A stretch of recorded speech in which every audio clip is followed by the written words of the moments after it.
Don't you love it when things are both easier and more affordable? Like when the rain washes your car for you. Or like when you save up to 10% by bundling your renters and auto insurance with USAA. Bundle with USAA and start saving. Get a quote today. This episode is brought to you by Indeed. When your computer breaks, you don't wait for it to magically start working again.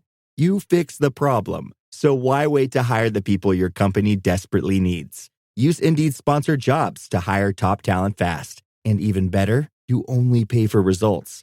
There's no need to wait. Speed up your hiring with a $75 sponsored job credit at Indeed.com/podcast. Terms and conditions apply. Hello, Americans. Stand by for news.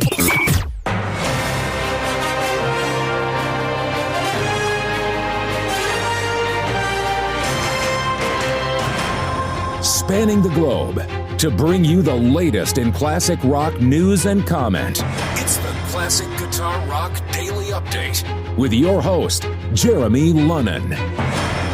Hey, it looks like we're live. That came quick and sudden.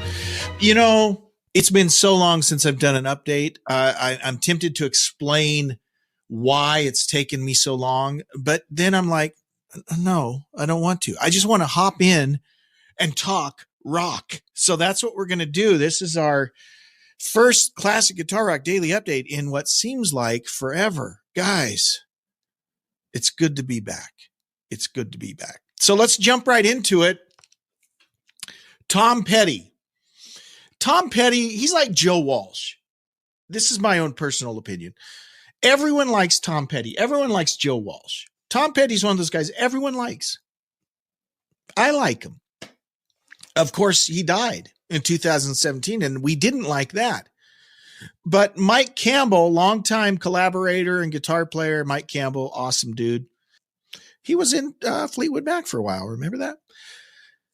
So he talked about Petty's passing in a recent interview with a guitar player. And he said he could only do so much with Tom Petty. I mean, I don't know if people are thinking he could have kept it from happening. That's crazy. But Tom talked about it. And he says, quote, with Tom, it was like, your private life is yours and mine is mine. I can see what you're doing, but out of respect for you, I'll trust you'll do the right thing. If you need me, call me. Now, what's he talking about? Well, it's no secret that Tom Petty had been using drugs to manage the pain he had from a fractured hip. So there's that. He had marriage problems going on. So he was self-medicating, they call it. It is what it is. Unfortunately, he passed away. Mike Campbell continues, I could have said, hey, you've got to cut this stuff out. You could say that, and he would just look at you like, but I'm Tom Petty. I'm going to do whatever I effing want. Get out of my face.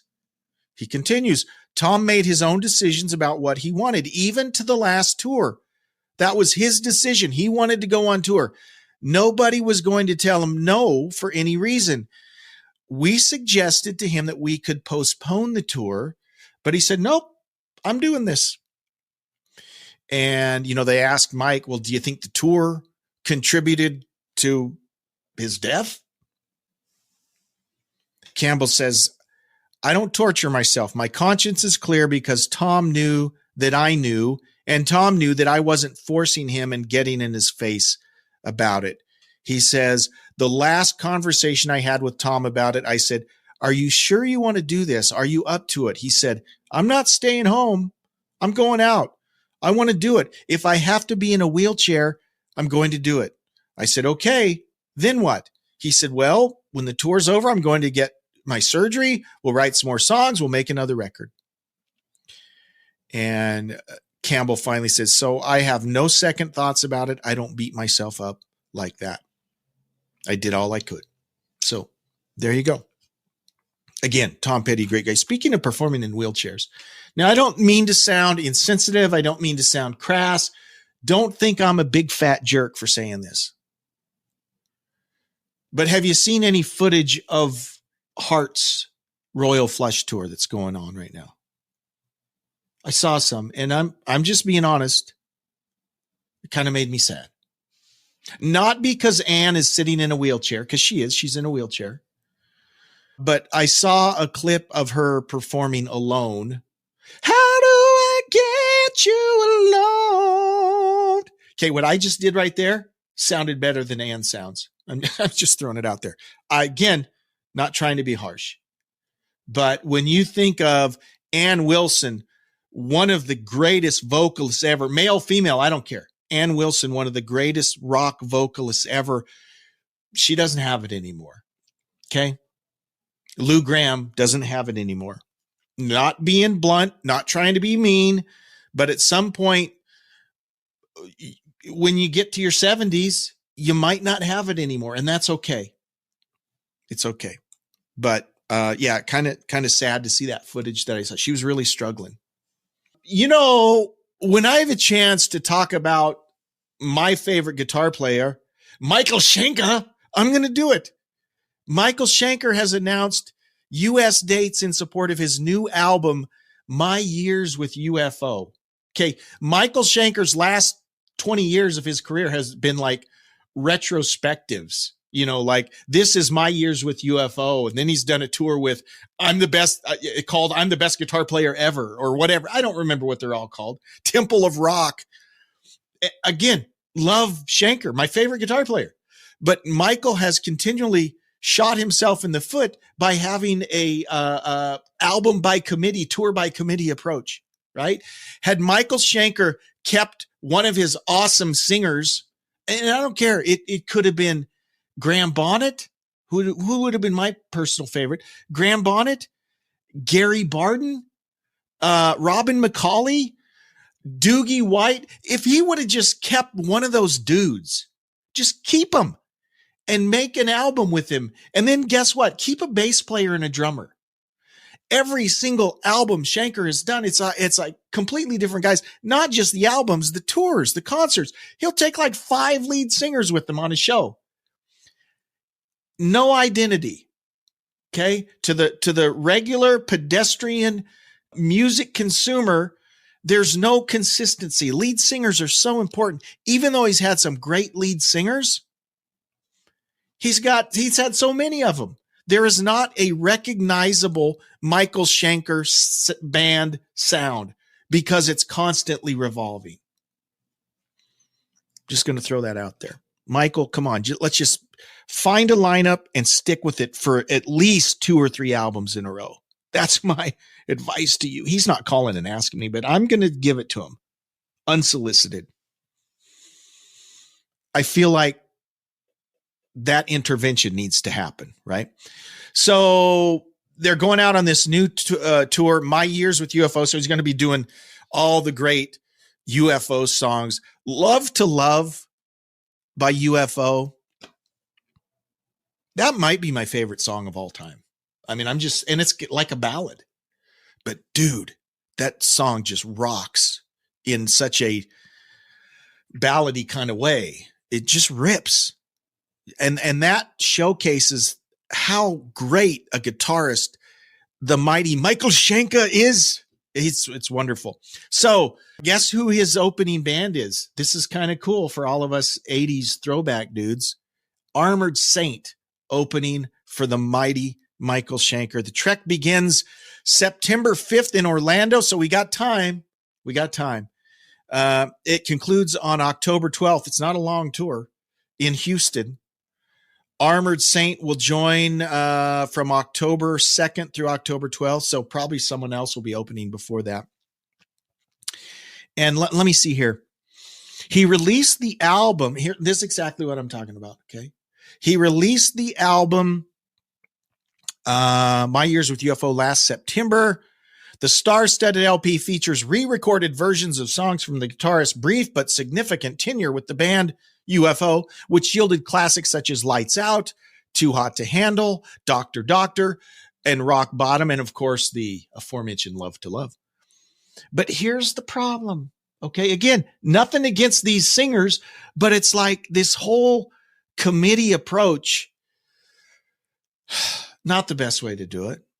Guests on the album include Dee Snider. Dee sings the song. JoLynn Turner, who's awesome. JoLynn Turner still sings great. Slash, Axl Rose. Axl Rose sings Love to Love and does a great job. I mean, I got to say, he does a great job. But again, pick a band and stay with it. But I'm always excited when Schenker goes out on tour. So if you have a chance to see Michael Schenker in whatever permutation, go see him. But I'm just saying, for long-term success, Mike, dude, find a band and stick with them. That's all I'm saying. The Doobie Brothers, they've released their first new song to feature Michael McDonald on vocals in over 45 years. So there's a new Doobie Brothers album called Walk This Road. I listened to this new single with Michael McDonald. It's called Learn to Let Go. It's good. It's smooth. It's kind of, think about what Michael McDonald brought to the Doobie Brothers. And there's some debate about this. Some people not big fans of Michael McDonald and the Doobies because it really changed the sound of the band. They became more of a pop, I don't know, pop jazzy, thing versus the more of almost a Southern rock thing they were before, right? Both versions are good. Don't get me wrong. I like them. I love Mike McDonald. And surprisingly enough, if you can believe this, Mike McDonald sounds even more Mike McDonald-y now. I mean, you think about the cliche Mike McDonald we make fun of. He's even more over the top Mike McDonald. And I think that's cool because, I like Mike McDonald. He's Mike McDonald. Dude, check it out.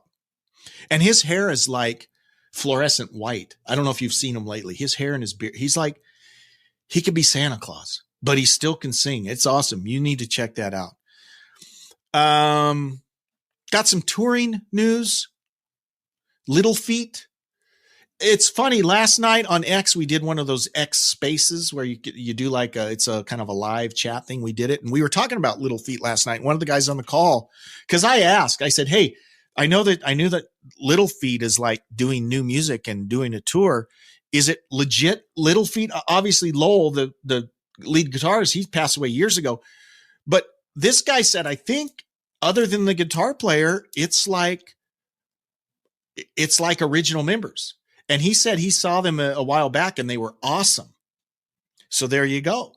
So if you have a chance to see Little Feat, they're releasing their new album called Strike Up the Band on May 9th.